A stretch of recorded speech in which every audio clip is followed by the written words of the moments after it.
오늘의 사연, 지금부터 시작할게요. 안녕하세요.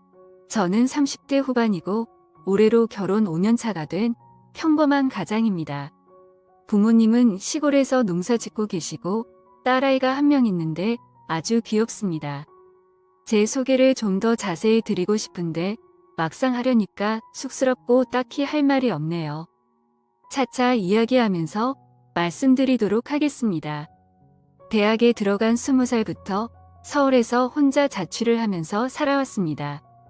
그러다가 군대 다녀오고 공무원 시험까지 준비하고 나니까 어느새 나이가 30이 돼 있더라고요. 지금 와이프를 만난 것도 그때쯤이었는데 또래 친구들은 모두 직장인이 되어 있을 때 저는 계속 공무원 시험을 준비했습니다. 근데 몇 번 떨어지고 나니까 나이가 금방 30이 돼 있었고 이렇게 살다가는 더 이상 늦으면 답이 없겠다 싶어서 부랴부랴 취직을 했습니다. 결혼해서 거의 10년이라는 세월 동안 행복하게 잘 살았다고 생각합니다. 저보다 훨씬 어린 아내를 만나서 늘 제가 잘해야겠다는 생각을 하고 살았거든요. 그런 마음과 다르게 제가 예민하고 까칠했던 적도 있지만 결코 이혼을 할 만큼 큰 문제가 있었다고 생각하지는 않았습니다. 근데 여러 가지 문제로 상처를 받은 아내는 결국 저에게 이혼을 하자고 말하더군요. 결국 작년에 이혼을 하게 됐고요. 그 후로 혼자 계신 장모님과 아이와 함께 살고 있습니다. 당장에 애가 있는데 저 혼자서 어떻게 방법이 없어서 그렇게 됐습니다. 지금 함께 살고 계신 장모님과의 이야기는 좀 이따 자세히 풀어보겠습니다. 저와 아내는 같은 회사를 다니면서 만났습니다. 의료기기를 만드는 중견기업이었고 근무 시간이 자유롭고 업무 강도가 낮은 편이라 직원들끼리 화목한 분위기였습니다. 그런 분위기다 보니 직급에 따라서 너무 딱딱한 그런 분위기가 아니었고 다들 사람 좋고 편하게 서로 친한 분위기였습니다. 신입사원으로 들어온 아내는 당시에 저보다 나이가 6살이나 어렸으니까 애초에 너무 나이 차이가 많이 난다고 생각해서 그렇게 친해지지 않았습니다. 저는 친해지고 싶었는데 도저히 다가가지를 못하겠더라고요.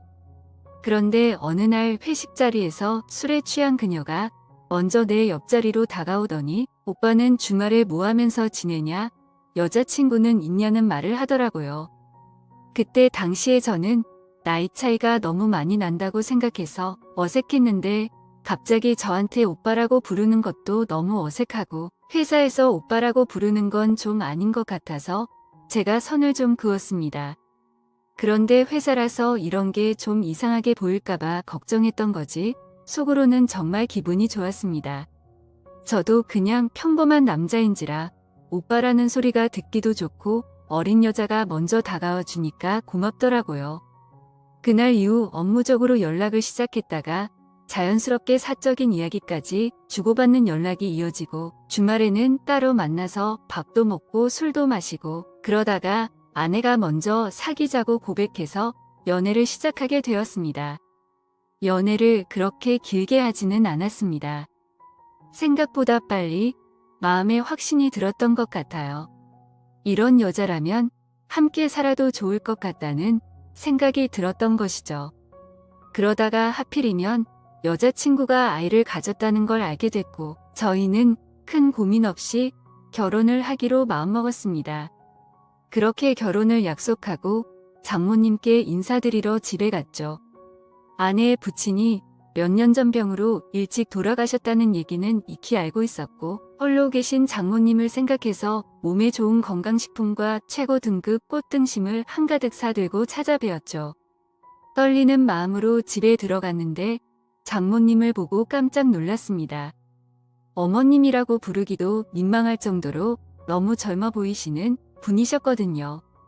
장모님이 일찍 결혼했다는 이야기는 이미 아내에게 들었지만 실제로 보니까 더 젊어 보이더라고요. 아내를 19살에 낳았음에도 불구하고 몸매나 피부 관리가 잘 되어 있어서 얼핏 보기에 제 눈에는 30대 후반이라고 해도 믿어질 정도로 젊어 보여서 도저히 어머님이라는 호칭보다는 누나라는 호칭이 더 잘 어울리겠다는 생각을 했습니다. 저보다 10살 많은 그녀를 어머님이라고 부르면서도 뭔가 어색함이 느껴지더라고요. 그래도 다행인 건 장모님이 너무 딱딱하게 대하지 않게끔 편한 분위기를 많이 만들어주셔서 다행히 많이 어색하지는 않았습니다. 그렇게 저희는 무난하게 결혼식을 올렸고 본격적으로 신혼생활을 하기 시작했습니다. 결혼하고 나서 한 가지 느낀 것은 아내가 생각보다 금전적인 욕심을 많이 가지고 있는 것 같더라고요. 연애할 때 당시에는 아내가 그렇게까지 돈에 집착하지 않는다고 생각했는데 결혼하고 나니까 엄청 현실적으로 바뀌더라고요. 깜짝 놀랄 수준이었고 결국 이 문제가 부부 관계에도 치명적인 문제로 다가올 줄 몰랐습니다. 아버지가 세상을 떠난 후에는 아버지가 남기신 유산과 보험료 등으로 생활했다고 들었고 그 후에는 자기가 번 돈으로 생활비를 했다고 들었습니다. 연애하면서 한 번도 비싼 걸 사달라고 한 적 없었던 사람이었는데 출산하자마자 갑자기 뜬금없이 딸을 낳아줬으니 명품 가방을 하나 사달라고 하는 겁니다. 이런 말을 하는 여자가 아닌데 속으로 굉장히 당황하면서 가방을 사준 기억이 나네요. 심지어 저희 부모님이랑 가끔 만나서 식사할 때도 애를 낳아줬는데 집이라도 좀 해주셔야 하는 거 아니냐며 능청스럽게 얘기를 하는 걸 보고 제가 그동안 알고 사랑했던 여자가 맞나 싶을 정도로 깜짝깜짝 놀랄 말만 골라서 했습니다. 그렇게 한번 돈 때문에 싸운 적이 있는데 거기서도 돈 얘기가 나왔습니다. 꼭 부모님한테까지 그런 말을 해야 하냐, 각자 사정 뻔히 알면서 그런 얘기를 왜 자꾸 하는 거냐고 제가 따지니까 아내는 저를 비꼬기 시작했습니다. 나이 많고 능력 없는 남자랑 결혼한 자기가 잘못이라면서 결혼하는데 집도 못 해온 주제에 무슨 할 말이 있냐는 말을 하더라고요. 저는 너무 충격을 받았습니다. 근데 이 말이 너무 괘씸한 이유는 제가 모은 돈 1억에 부모님이 보태준 1억에 전세자금 대출로 1억을 받아서 3억짜리 집을 구했고 아내는 고작 2천만 원치 혼수만 해왔거든요. 근데 무슨 집을 해올 능력이 없다는 말을 하는 건지 이제 와서 무능한 남편이라며 저를 탓하네요. 솔직히 너무 어이가 없잖아요. 요즘 시대에 무조건 남자가 집을 해와야 하는 것도 아닌데 말이죠. 그리고 아내가 결혼 전부터 장모님께 한 달에 40만 원 정도 용돈을 드린다고 들었습니다.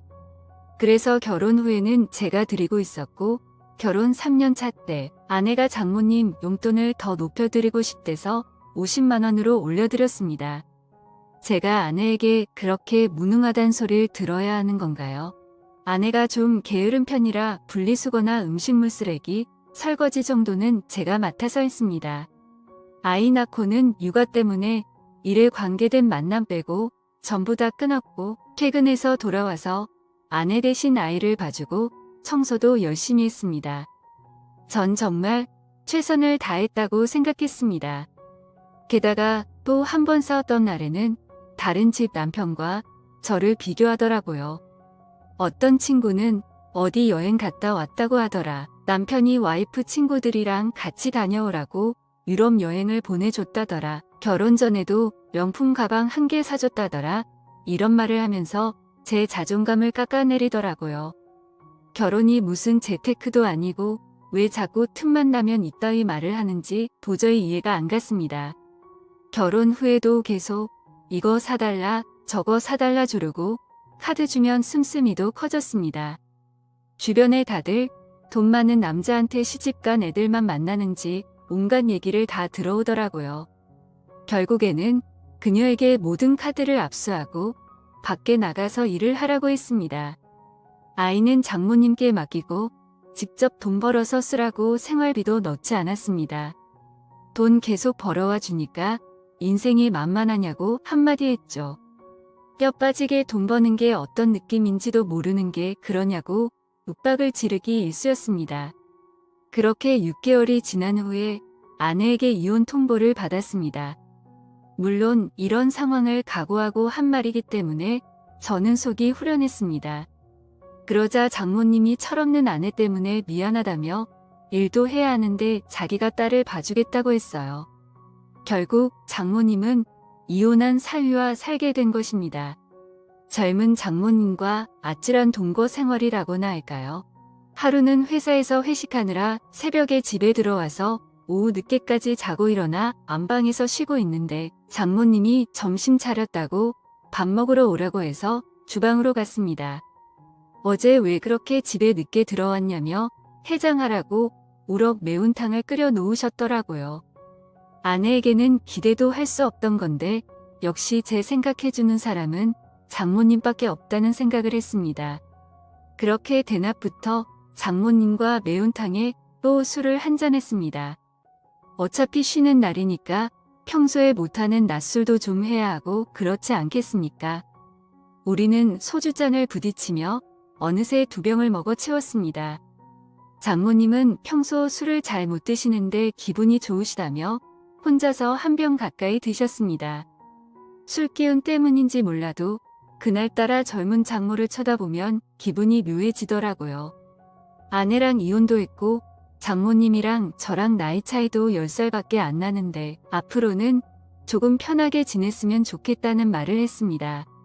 그러자 장모님도 좋다면서 철없는 우리 딸이랑 이혼하고 혼자 지내니까 많이 외롭지 않냐고 저를 위로해 주더라고요.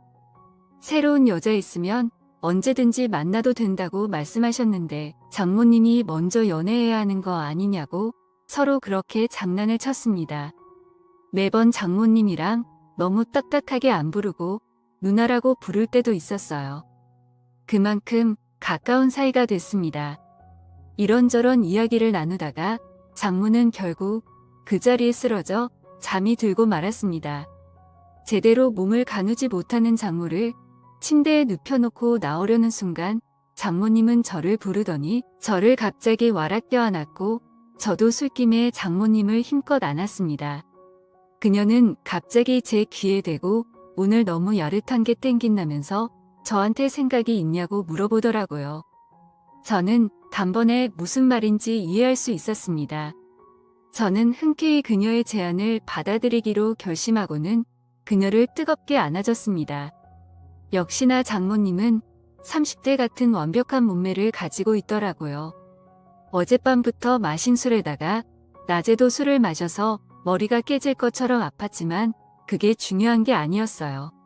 장모님과 이렇게 사랑을 나눌 수 있는 게 더 중요하니 말입니다. 그렇게 장모님과 뜨거운 시간을 보내고 방으로 돌아와서는 조금 후회가 되더라고요. 앞으로 장모님 얼굴을 어떻게 봐야 할지, 어떻게 대해야 할지 통잠이 오질 않았습니다. 장모님이 먼저 도발을 했고 저도 흔쾌히 수락하긴 했지만 막상 끝나고 나니 후회가 밀려오더라고요. 그래서 어떻게 해야 할지 고민하고 있었는데 다음날 아침 준비를 하고 있는 장모님에게 어제 죄송하다고 말하니 괜찮다며 뭐가 죄송하냐며 그러더라고요. 술 먹고 실수한 거니 어제 일은 서로 없었던 일로 하자며 장모님은 생각보단 쿨하게 받아들이셨습니다. 그날 밤 사건 이후 장모와 껄끄러운 사이가 될 줄 알았는데 오히려 더 가깝고 격이 없는 사이가 되고 말았습니다. 지금은 거의 한 주에 2번 이상은 밖에 나가 밥 먹고 들어오거나 함께 바다를 보러 드라이브를 하기도 하고 영화도 보면서 데이트까지 즐기는 사이가 됐습니다. 그리고 여자친구처럼 뜨겁게 사랑을 나누기도 하죠. 장모님도 과부로 살아오면서 많이 적적했던 것 같습니다. 감사하면서도 한편으로는 이혼한 사위 집에 산다는 게 불편하지 않을까 생각도 들었는데 지금의 장모님은 행동 하나하나 말 한마디 한마디가 얼마나 좋게 느껴지는지요. 자꾸 그녀가 좋아지는데 어쩌면 좋을까요? 철없는 전 와이프가 생각나지는 않습니다. 다만 이런 관계로 시작을 해도 되는지가 궁금하네요. 주변에 이런 사례를 본 적이 없기도 하고 워낙에 특이한 상황이라서 어떻게 판단을 내려야 할지 잘 모르겠습니다. 혹시 이런 경우를 본 적 있거나 해주실 말씀이 있다면 조언을 부탁드립니다. 오늘 준비한 사연은 여기까지입니다. 이야기 재밌게 들으셨다면 좋아요 한 번씩 부탁드리고요. 오늘도 좋은 하루 되세요.